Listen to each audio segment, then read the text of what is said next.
Hey everybody, James KI4JKV here. Hope you're having a great day. I've come over to visit with my dad.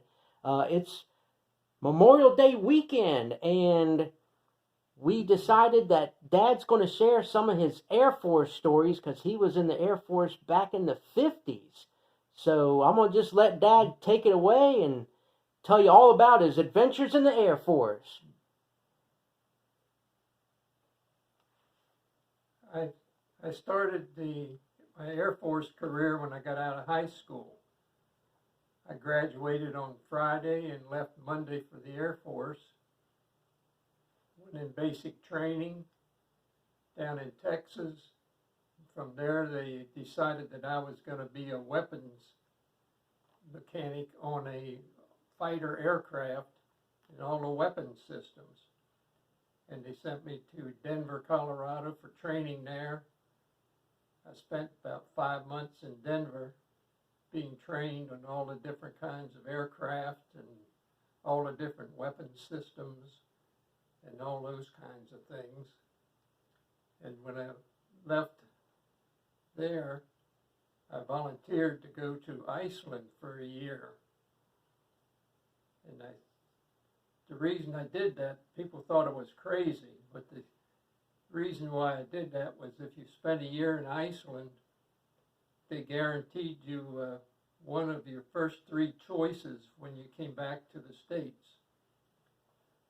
So I spent a year in Iceland, and up there we kept track of our aircraft that are protecting all of our stuff up in that area, and we kept track of the Russians that were always trying to sneak past us and come through.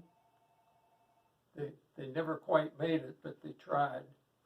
I got a collection here of different things that I've collected over the years, the different weapon systems and the planes that I worked on and that kind of thing. So I call this my toy room because this is where I usually just come in and display different things that I have here. I started out over here. I have the F-106s, the F-89s, which the F-89 was a system that carried rockets to on the weapon systems, and that we would follow and escort out people that got in the areas that weren't supposed to be into to protect us up there. And from there, I went to, after a year up there, my first choices that I got was Andrews, Bolling, and Wright Air Force Base. Those are three choices. They guaranteed you one of your first three choices. I picked Andrews because that was the D.C. area, which is where we're from. And Bolling, of course, was a ringer I slipped in on them, but we didn't even have any aircraft there.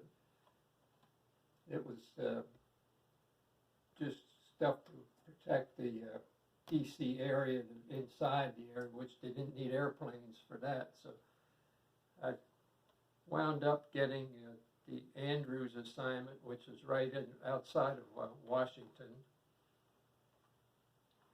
And I spent the time there for the rest of my time. And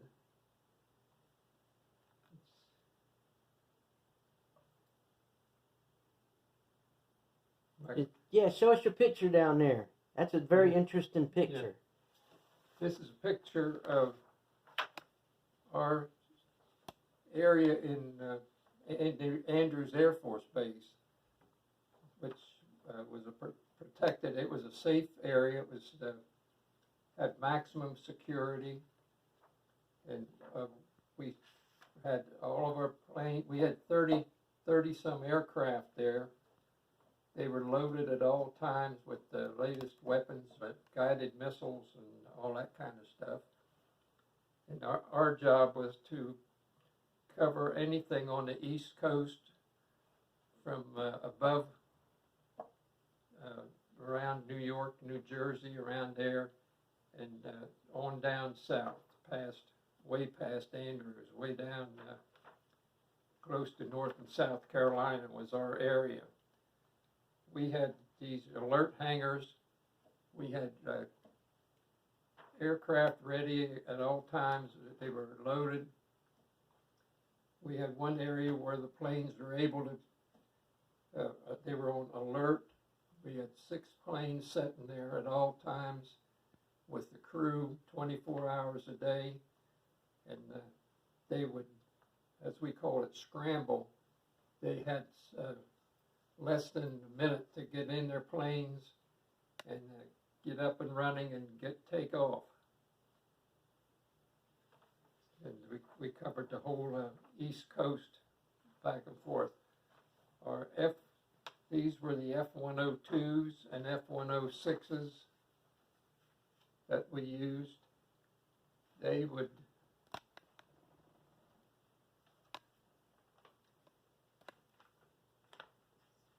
go over 1,200 miles an hour. That's Mach 2, which is Mach 2 is twice the speed of sound. And the weapons, as you can see in this picture, there's some missiles there that are being fired in flight.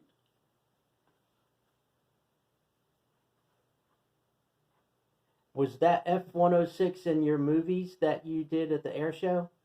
Yes, there are some pictures there of the F-106s and the F-102s. Okay. The F-102 is almost identical to the 106, except the F-106 has nuclear capabilities on one of the big guys that they carried in that one, which most of that was confidential at the time. Since then, it's been declassified, because even when it was classified, you could go to the air base, you could go to the base exchange, and you could get a model of it that would show it. You could see everything that was inside and everything, but we weren't allowed to tell anybody what it carried.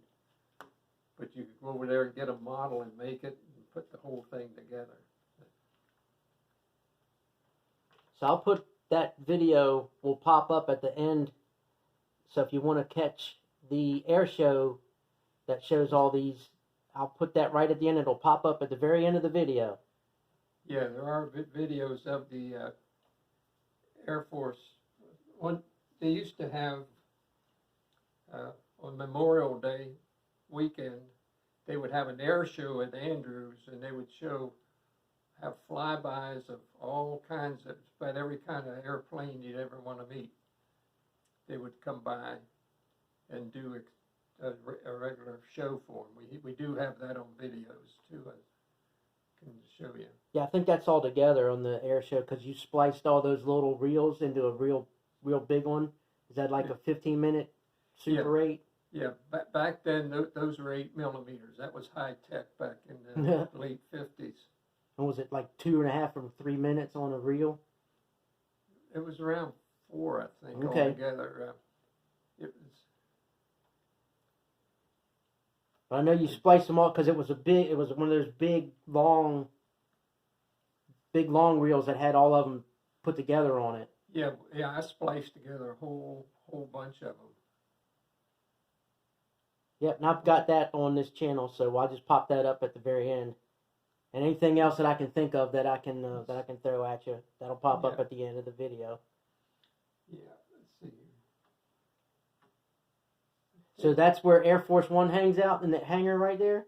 Yeah, Air Force One is now there because this was the most secure area in the Washington area. Since we had all these weapons in there, we didn't want anybody getting in there messing around. In fact, I guess it's safe to say, but we had at Andrews Air Force Base, they had golf courses around the outside perimeter of it. And part of the reason they did that was because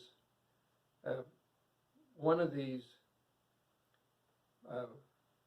places where they had the group, looked like putting greens, but underneath them, it was poured concrete and steel, about 3 foot thick walls, and that's where we stored the weapons underneath that thing, which looked like it was a part of a golf course. But actually, if you knew where to go there, you could go over there, and we stored our weapons, missiles and stuff. We stored that stuff underneath the golf course. Surprise, surprise, surprise. Yeah. But the particular ones where the real serious stuff was in looked like a golf course, but the greens over there wasn't actually putting greens. They were disguised. If you knew where to go, you could go and put all your toys, as we called them, back in there and inside the concrete facilities. Oh, yeah. That's where they stayed when they weren't being on planes. Okay. Because once the planes were loaded, they were very touchy about where they pointed them.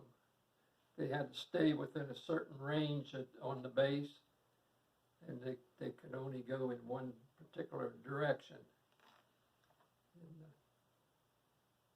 I gotcha. So it was a lot of fun. I thought so, yeah. Yes, indeed. Well, that's... But after I left, when I got out and left there, the Air Force had to move out of the hangars and stuff there at Andrews, because they wanted that to be the place for the latest thing, the Air Force One, which of course everybody knows is a presidential hangars. So they were top security there. Wow. So they sort of kicked you to the curb then. Yeah, from there they went to, some came to Myrtle Beach, and the rest of them went to Florida. I gotcha. That's, And you said they wanted you to go to help build the newest and greatest Cape Canaveral? yeah, they offered me to go to Cape Canaveral, since we dealt with missiles and things. And the only little catch was it was almost the end of my 4-year enlistment, and I would have had to re-enlist for 6 years to go to down to the Cape. Oh. And I didn't particularly want to do that. I wanted to get out after 4 years in there. Okay. And go into my career, which I started out after there. I went to RCA in Hyattsville, Maryland, and worked on television sets mainly. Back then, color TV was getting started, and I got in on that kind of thing. I worked for RCA. Covered the whole DC area, Silver Spring, all around in that area. We took care of all kinds of stuff for consumers, as they called it. We fixed first color television sets when they came out, and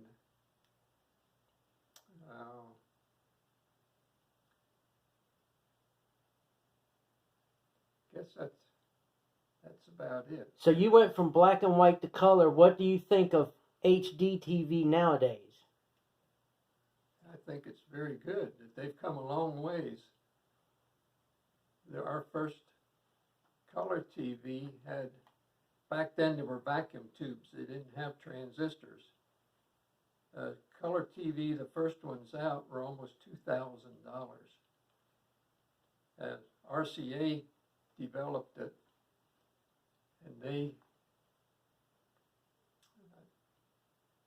it's the kindest thing to say for it.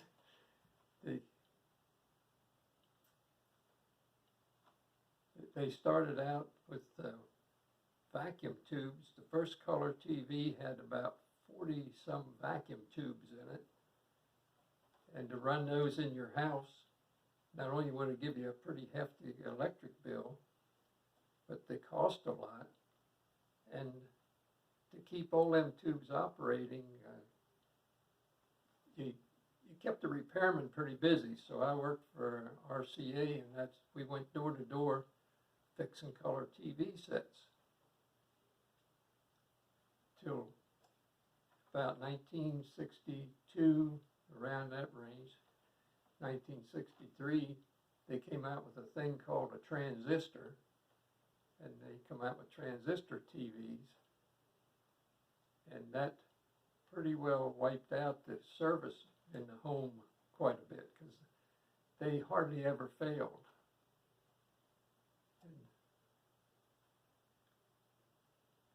And I worked my way up from going door to door fixing TV sets to working inside the shop where we brought in the sets and had them did real fancy work that needed electronic equipment that you couldn't carry around in the house. We had a branch RCA had a branch in Hyattsville, Maryland, and that's where I primarily worked there, and I worked my way up from working on the TVs to a service manager, which was kind of a sucker job. You had to answer customers complaining on the phones all the time and that kind of thing, but it was a challenging thing. And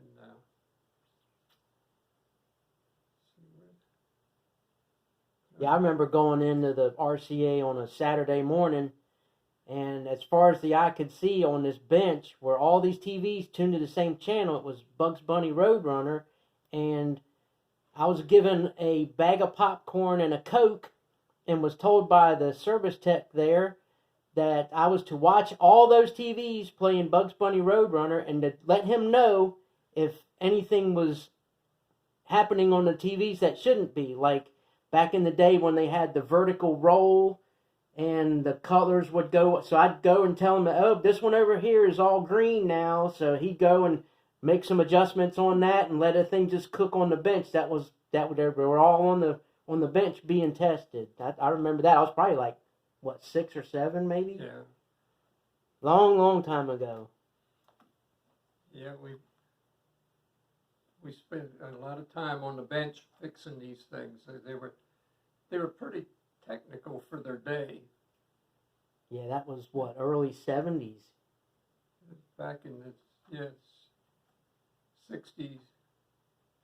In the 60s too, they started. Yeah. So when I was little, they were probably changing over to getting rid of the stuff that needed to be totally serviced, but maybe there were a few of the older things still out there. Because $2,000 for a TV, that's why in Back to the Future, he's teasing nobody has 2 television sets because they were $2,000 in 1955. Yeah. They were probably more than that in 50s. Yeah. The first color TVs, believe it or not, were in the Washington area. They were around in the Catholic schools and places like that. Because the first sets were very expensive, and usually the people that had them, the first ones went into schools and up in the northeast Washington. There were a lot of places where the Catholics had their what do you call them? Well, Was it their schools and their schools? Yeah. There was a monastery over. The monasteries was that way, and there's a lot of the Catholic things. These stores usually would donate them to the Catholic places. That was nice. We went around to the homes and all the different businesses and stuff. Also, they would do them. And Dad told me a story one day where he had to go and wash his service van, change his shirt, because he was going to go to fix a TV on a boat. Yeah, that was down at the Navy Yard, right across the Bolling Air Force Base. I think you may have heard of that. The boat happened to be a big cruiser kind of boat, and it belonged to a man called John F. Kennedy. And he brought it down from where he used to keep it up at Martha's Vineyard up in Massachusetts, but they brought it down there. And whenever it needed any kind of work on it, you had to go home and get almost like a uniform to be presentable to them accordingly, to go down and fix the boat's color TV set. That was kind of interesting. Well, all right. Anything else, Dad? No. It's wide open. This is your show. Yeah. I just call this my toy room here. I have different kinds of things, of different aircraft that I worked on. Up in Iceland, we had the F-89s, which was it carried all these rockets on the things. They were protecting the area up there. I have a shot here, one place where the Russians were always trying to sneak through, and we would go up there and kind of get close enough to them to advise them that they didn't want to. They knew where they could go and where they couldn't, and they would always stick to the border up there where they could play it safe. But, we kept an eye on them pretty good. They could never get through. They used to come down and try to sneak through the radar coming down the East Coast too, and we would have to scramble our planes up and run them back across the border. Well, all right. Well, we're at the end of May, and another thing Dad likes to talk about is trains, but since it's the end of May, we're thinking about maybe June or July going up and taking a little road trip, either up to Wilmington or Hamlet or somewhere a little ways away to go play with some trains.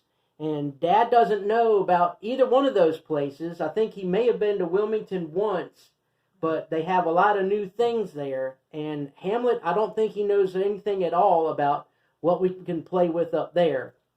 But coming up, we got some road trips coming up. We're going to have some adventures, and we're going to have Dad coming with us. So stay tuned for that. What do you think, Dad? I'm looking forward to that. Trains and planes are my two favorite things. All right. Well, we'll throw that video up right here, and you can check it out. I'm going to throw it in the bottom left-hand corner. And please like, comment, share, subscribe, because you never know where we're going to end up next. See you next time. Bye.